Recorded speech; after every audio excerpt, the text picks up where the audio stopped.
If you're a mid-level to C-suite leader who wants to own your growth and figure out your next small, brave move to achieve your leadership goals, you are in the right place.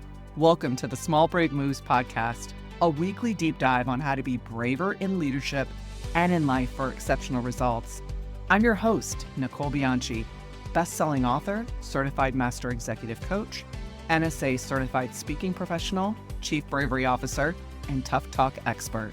If you're ready to become a better, braver, and more authentic leader, let's dive in. Hello, friends and brave leaders. I hope you're having a fantastic week so far, and I'm so grateful that you've joined me for another episode of the Small Brave Moves podcast. Today's episode is all about how we work, the first of the 5 tough talks every leader needs to master. So let's get to it. A few years back, my husband and I had carved out 7 weeks to tour Italy. And the first 10 days, we're going to be with several friends and some new acquaintances. But in that first week, we found ourselves being pulled in different directions to accommodate everyone. And this tension was beginning to rise between the two of us. And it dawned on me that we hadn't discussed our own expectations for this part of the trip. So we took the time to have the how we work conversation so that we could align our goals. We talked about how much time we wanted to spend alone versus with other group members, what a successful trip looked like for each one of us, and then for us together. This conversation allowed us to establish routines and periodically check in to ensure we were both getting what we wanted out of the trip. For instance, one agreement was to spend lots of one-on-one time. So we occasionally opted out of the group activities to explore on our own.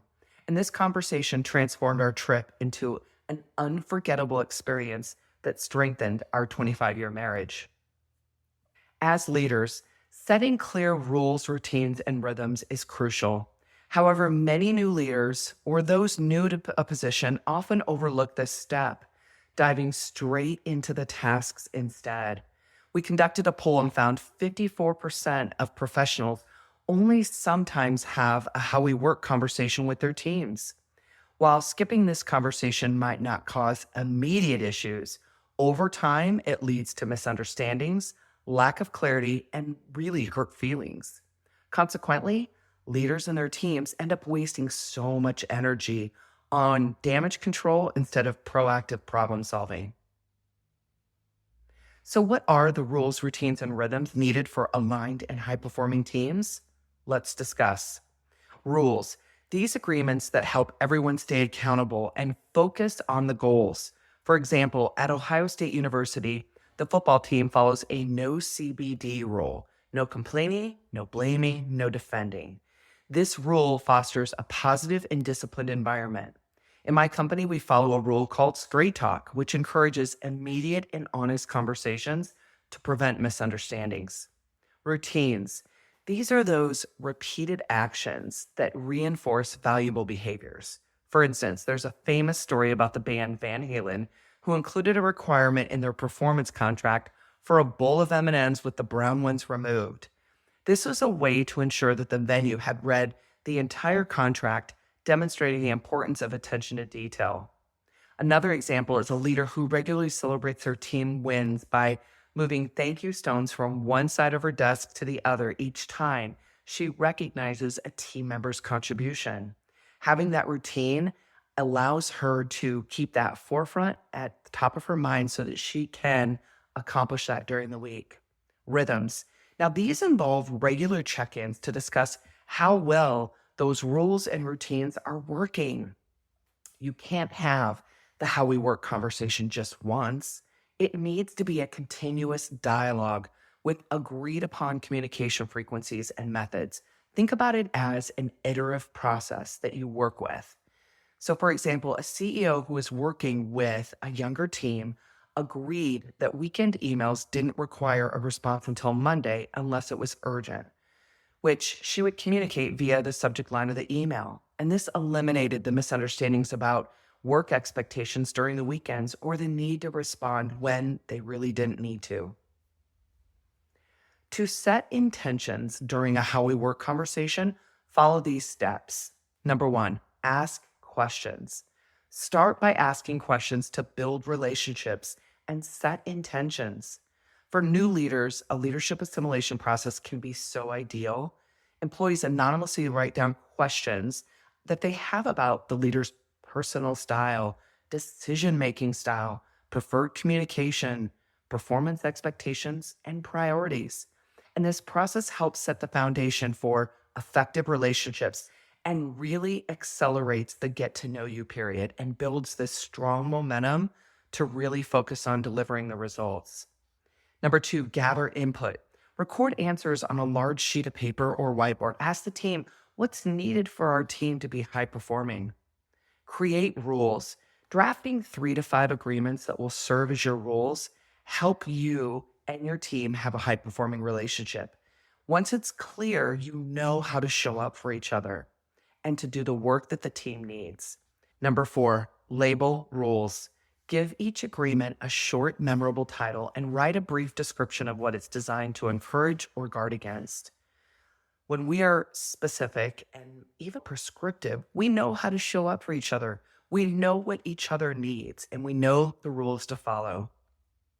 Building habits to support these agreements is crucial. One team I worked with created an agreement called Connect Interpersonally and developed a routine to gather for coffee once a week just to connect and talk about life. No business was allowed to be spoken.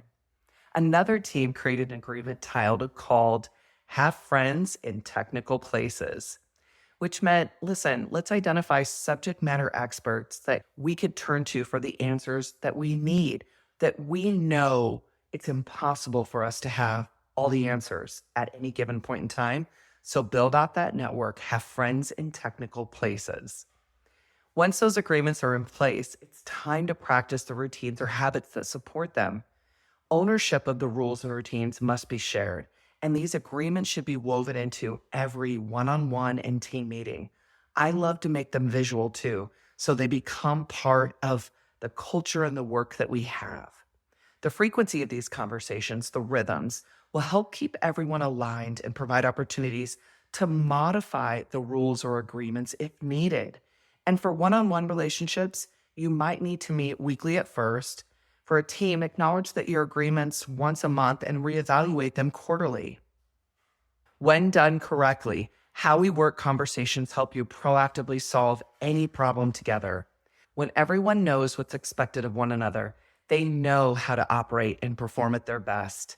When you have the conversation early, it proactively fosters good relationships and accelerates performance. The team can anticipate problems, be creative, and take chances together. And what's even better is they will coach each other and help each other live out the rules and agreements that are most important. And when you have the conversations retroactively, it does take more time to repair damaged relationships and realign. Yet it's never too late. Katie Tarman, girls varsity volleyball head coach for Papillion La Vista South High School in Nebraska, has led her team to 3 state championship titles in 4 years. And she attributes much of their success to starting each season with the How We Work talk. She says that true success in any team situation needs to be peer-led, with the leader guiding the team. Each season, I start off as if I'm a brand new coach and allow the team to organically set the culture for that year. And we start the season by asking, what did you love? What did you hate? What did you want us to never let go of? What do you want it to look like next year? And what ideas do you have? It's time for you to lead a brave conversation. I want you to think of someone you need to have the How We Work conversation with. Maybe it's an employee, maybe it's the team, or even a friend or a spouse. Start small and create 1 or 2 agreements together. Then put those agreements into action before adding any other rules. Honor your promise to adhere to the agreement and decide how often you will review it. Once you've had the conversation, reflect on these questions. Did you establish the rules, routines, and rhythms? What worked well? And what's one thing you want to improve next time? The timing of this is so fun because my best friend's heading to Florida to come see me. And one of the conversations we had was, what's the How We Work conversation she needs to have with a few people in her life so that she can energetically unplug and and be in the moment while she's down here with me and not have to tend to any emergencies or false sense of urgency. This works in our everyday life as well as in our leadership roles. I hope you found this discussion on how we work valuable and feel really prepared to lead the first of the 5 tough talks. Remember, clear expectations leads to exceptional results. If you enjoyed today's episode, please subscribe, leave a review, and share with a friend. I would be so grateful for that. I will see you next week. Thank you for joining me for this episode of the Small Brave Moves podcast. If you're wanting to take this work even deeper, I'm here to help. From engaging in inspirational keynote speeches to transformational coaching and workshops for leaders and teams, page-turning books, online courses, and enlightening leadership development retreats.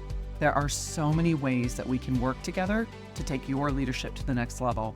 For more information, check out the show notes, and let's do this together, one small brave move at a time. See you next week.